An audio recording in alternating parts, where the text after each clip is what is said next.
අද අපි ට්‍රිප් එකක් යන්න තමයි ලෑස්ති වෙන්නේ. මේ තියෙන අපේ ගම. ඔය ඉන්න අපේ මල්ලි. ඔය අතිපෙන්නේ. මීදුව පිරීලා අපේ ගම හැමදාම කොහමද? ඔය තියෙන්නේ අපේ ගෙවල් ළඟ තියෙන පන්සලක. අපි රොටි කෑවනේ.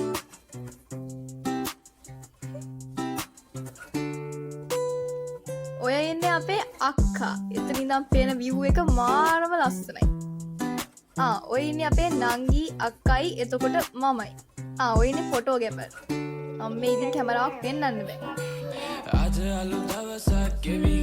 පඩිපෙළන ටිකක් දීගයි. හැබැයි ඉතින් උඩට ගියාන් පස්සේ අපරාධ කියන්න බෑ මාරම ලස්සන.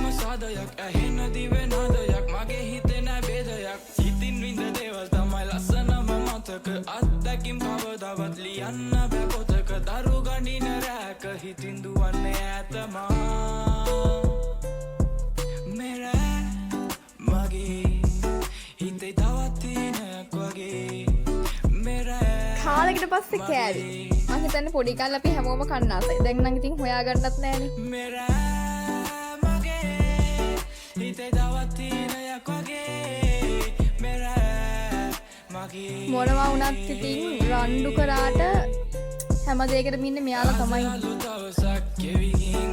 අපි ඉතින් ගොඩක් වෙලා ඉඳලා අන්තිමට ගෙදර යනකොට බලන්න පහස මාරම ලස්සනයි. හොඳටම හවස් වෙලා. හරි එහෙනම් අපි පස්සේ දවසක හම්බෙමුකෝ. එහෙනම් ගිහින් එන්නම්.